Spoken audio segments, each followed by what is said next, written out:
comfy in my chair. I'll just get this video done.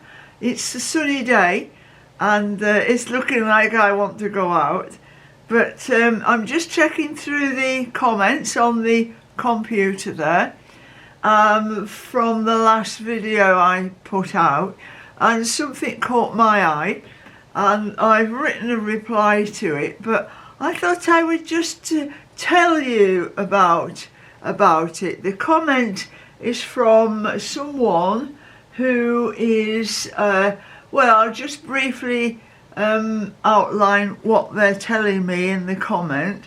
And this person says all they want to do is retire.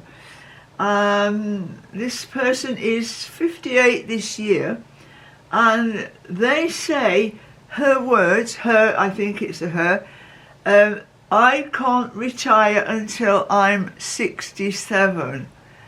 Now that really bugs me when someone says that, because they are then putting their life on hold to do whatever they have been told to do or given permission to do.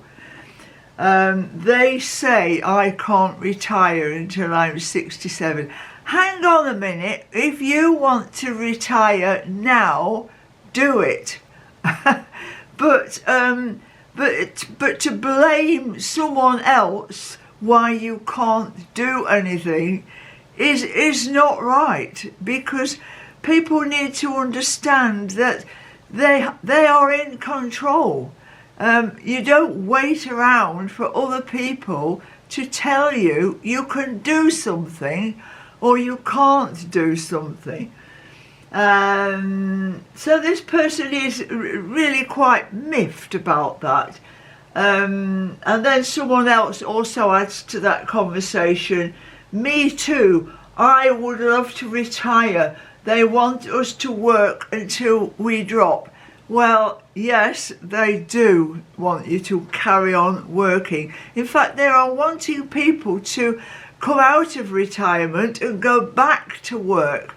But, you know, I get so frustrated when I hear something like this, because, yes, it's all right for me. I was born in 1949, which has allowed me to retire at 60.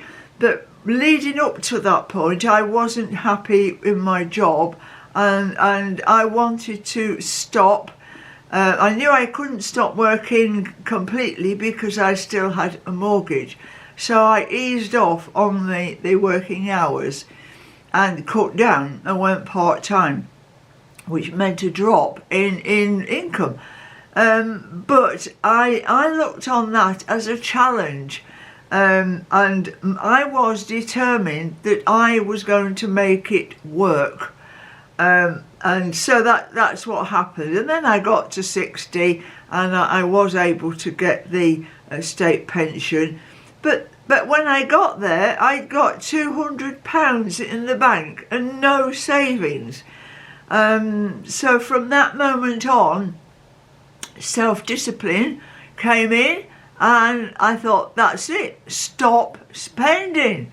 That's all I have to do. The solution was simple to me: stop spending.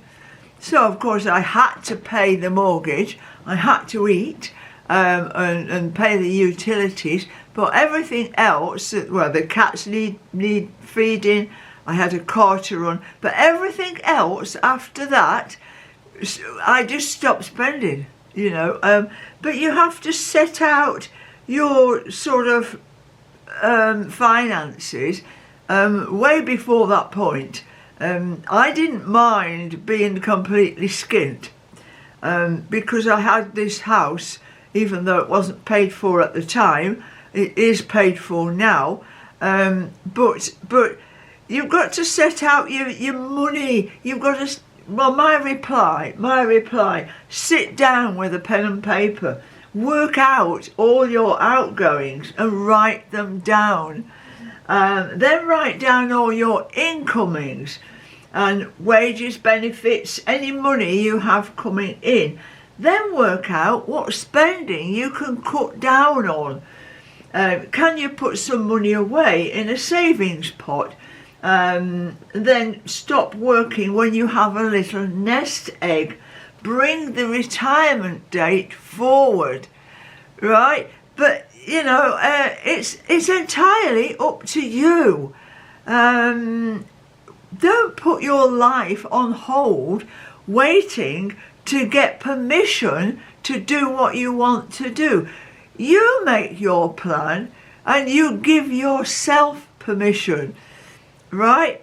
So I know people tell me all the time, oh, but I can't because of this, because of that.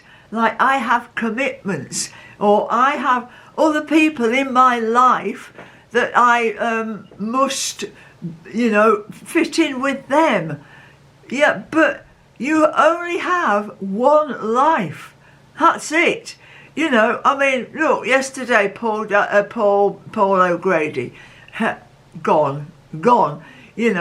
So don't keep slogging on an endless treadmill and going completely bonkers and sick to death of what's happening to you. Take control. For goodness sake, take control. And people are going to think of every excuse why they can't do something. Now, I'm the opposite. I never let things get in my way. Like people told me millions of times, you can't be a lorry driver because it's a man's job. You should get back to your kitchen sink and cook a meal for your husband. I would ring up for work, looking for a job, and then the question was, is it for your husband? No, it's for me. I want the job. So I really had to fight all along the way, but I stuck it out. And this is me in my makeup. You can be a victim. You can be sitting at home and crying, and you can say, oh dear, I've got such a rotten life, this is terrible, but it doesn't have to be like that. I don't know how I can put it any more plainly than that. Anyway, it's up to you. I wish you well, and I hope that you do make the changes that you need to make to follow the path in life that you want to follow. So, bye for now. Battery's running out on the camera. See you later. Toodle-pip.